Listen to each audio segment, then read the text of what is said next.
টিপু সুলতান ইতিহাসের নায়ক নাকি খলনায়ক? ভদ্রমহিলা ও ভদ্র মহোদয়গণ, ভারতবর্ষের মৃত আত্মাকে স্মরণ করে আমি পান করছি। 1799 সালের 4 মে ভারতে ক্রমসম্প্রসারণশীল ব্রিটিশ সাম্রাজ্যের পরিচালক ব্যক্তি রিচার্ড ওয়েলেসলি যখন মহীশূরের বাঘ টিপু সুলতানের মৃত্যু সংবাদ শুনতে পান, তখন এমনই একটি মন্তব্য করেন।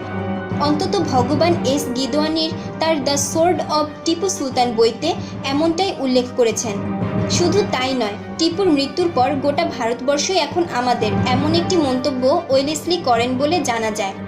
টিপুর মৃত্যু সংবাদ শুনে ওয়েলেসলির করা দুটো মন্তব্য শুনেই বোঝা যায় ভারতে ব্রিটিশ সাম্রাজ্যের সম্প্রসারণে সবচেয়ে বড় বাধাগুলোর একটি ছিলেন টিপু সুলতান।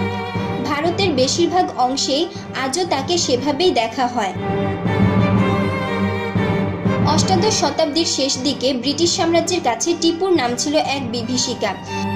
ইউরোপে তখন নেপোলিয়নের জয় জয়াকার।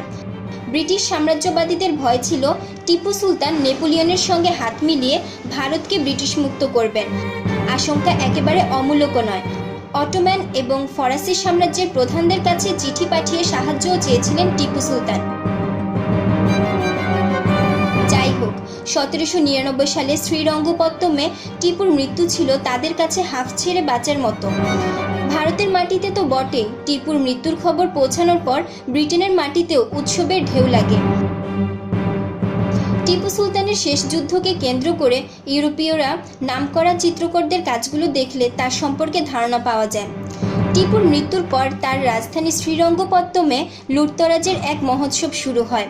উইলিয়াম উইলকি কলিন্সের লেখা বিখ্যাত দ্য মুনস্টোন উপন্যাসের প্রথম দৃশ্যটি শুরু হয় এই লুটতরাজের বর্ণনা দিয়ে।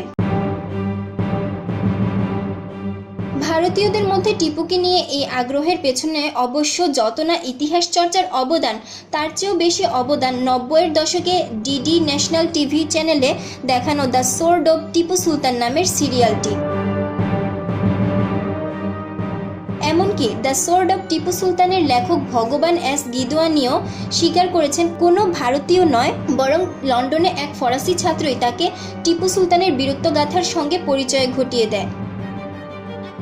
ডিডি ন্যাশনালের পরে এই গিদওয়ানির মাধ্যমে টিপু ভক্তি আবারও ফিরে আসে ভারতে।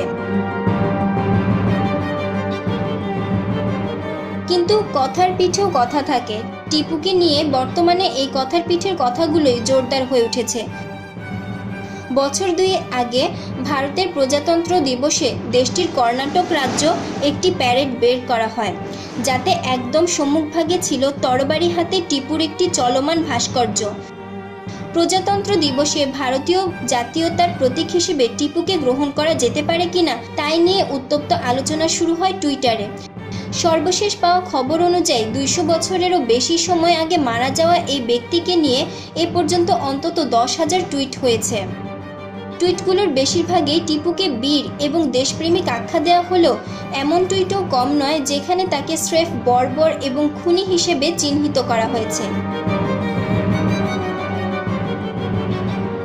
টিপু সুলতান দ্য টাইরান্ট অব মহীশূর নামের ইতিহাস গ্রন্থের রচয়িতা সন্দীপ বালাকৃষ্ণা টিপু ভক্তিকে ইতিহাসের একটি খোলাখুলি বিকৃতি হিসেবে আখ্যা দিয়েছেন। সন্দীপ এবং অন্যান্য টিপু সমালোচকদের দাবি, টিপু গ্রামের পর গ্রাম জ্বালিয়ে দিয়েছেন, হিন্দুদের মন্দির, খ্রিস্টানদের চার্চ ধ্বংস করেছেন, অন্তত 10,000 ভিন্ন ধর্মাবলম্বীদের জোরপূর্বক ইসলাম ধর্মে দীক্ষিত করেছেন। বলা হয়ে থাকে, কর্ণাটকের কোদাভা সম্প্রদায়ের হিন্দুদের উপর আক্রমণ চালিয়ে টিপু বিপুল সংখ্যক যুদ্ধবন্দীকে চাপের মুখে ইসলামে দীক্ষিত করেন।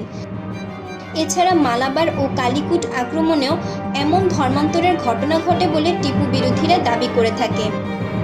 কিন্তু টিপুকে ভারতের স্বাধীনতার রক্ষাকারী বীর হিসেবে যেসব ইতিহাসবিদেরা দাবি করেন, তারা এই সমালোচনাগুলোকে উগ্র হিন্দু জাতীয়তাবাদীদের প্রচারণা হিসেবে আখ্যা দিয়েছেন।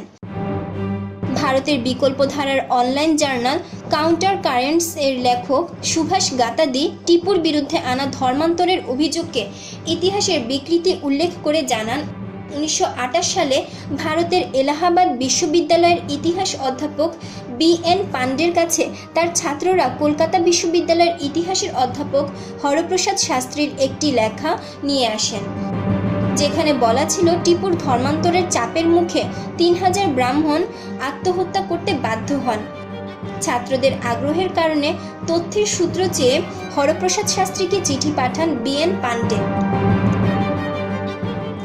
হরপ্রসাদ শাস্ত্রী উত্তরে জানান তিনি মহীশূরের গ্যাজেটিয়ার পত্রিকাতে এই তথ্য পেয়েছেন। পরবর্তীতে মহীশূর বিশ্ববিদ্যালয়ের ইতিহাসের অধ্যাপক শ্রীকান্তিয়ার সঙ্গে যোগাযোগ করা হলে তিনি তথ্যগুলোকে মিথ্যা বলে BN পান্ডেকে জানান। আর পুরো ঘটনাটা সাম্রাজ্যবাদের সেবায় ইতিহাস নামে 1977 সালে রাজ্যসভায় দেয়া একটি ভাষণে উল্লেখ করেন BN পান্ডে। কাউন্টার কারেন্টসে প্রকাশিত এই লেখায় সুভাষ গাতাদি আরও দাবি করেন কর্ণাটকের উগ্র হিন্দু জাতীয়তাবাদী গোষ্ঠী সংঘ পরিবারই এই টিপু বিদ্বেষের মূল হোতা।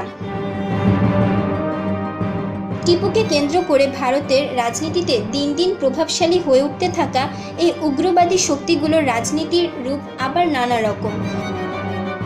বছর 5 আগের কথা ধরা যাক। কর্ণাটক রাজ্যের বিজেপি থেকে বেরিয়ে গিয়ে কর্ণাটক জনতা পক্ষ নামের এক দল খোলেন হিন্দুত্ববাদী নেতা BS ইয়েদ্দিউরাপ্পা।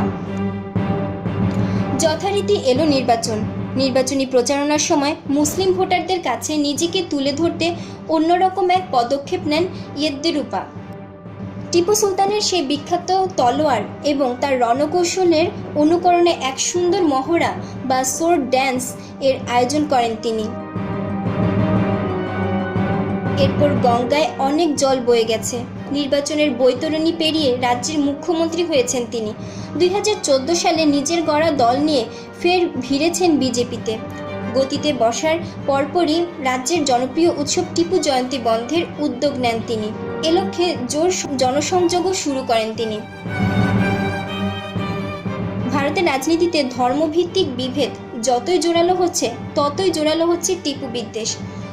কট্টরপন্থী হিন্দুত্ববাদী দল রাষ্ট্রীয় স্বয়ংসেবক সংঘ RSS ও 70-এর দশকে টিপু সুলতানের নামে এক জীবনী প্রকাশ করে, যেখানে তার নামে কোনো ধরনের নিপীড়নের অভিযোগ আনা হয়নি। টিপু ইস্যুতে RSS এর অবস্থান এখন প্রায় উল্টো। কর্ণাটকের জনগণের মধ্যে টিপুর গ্রহণযোগ্যতার গভীরতা মাপতে রাজ্যের লোকসাহিত্যের দিকে একটু নজর দেওয়া যেতে পারে। 19বিংশ শতাব্দীর একেবারে শুরুর দিকে অর্থাৎ টিপু সুলতানের মৃত্যুর পরপরই অনেকগুলো লোকসঙ্গীত রচিত হয়, যা কালের ধারাবাহিকতায় এখনও জনপ্রিয়। কর্ণাটকের লোকসাহিত্যের ইতিহাস বিশ্লেষণ করলে দেখা যায় ব্রিটিশ বিরোধী হাতে গোনা কিছু গোত্রপতি ছাড়া আর কোনো সম্রাটকে নিয়ে কর্ণাটকে শোকগাথা রচিত হয়নি। আর এই শোকগাথা বা লাভানাগুলোর জনপ্রিয়তাই এ নেতার গ্রহণযোগ্যতা সম্পর্কে ইঙ্গিত দেয়। সম্প্রতি কর্ণাটকে একটি নির্মিতব্য বিশ্ববিদ্যালয়ের নাম প্রস্তাব করা হয়েছে টিপু বিশ্ববিদ্যালয়। এই নামকরণের পক্ষে বিপক্ষেও চলছে প্রচারণা। টিপুকে নিয়ে এই বিতর্কের মূল কারণ এই যে তাকে নিয়ে যত তথ্য পাওয়া যায় তার মূল উৎস ব্রিটিশ ঐতিহাসিকদের লেখা বই, যেগুলোর অধিকাংশেরই সত্যতা যাচাই করা এখন আর সম্ভব নয়। তাই টিপু সুলতানকে নিয়ে এই বিতর্ক যে খুব সহজেই থামবে এমন সম্ভাবনাও নেই।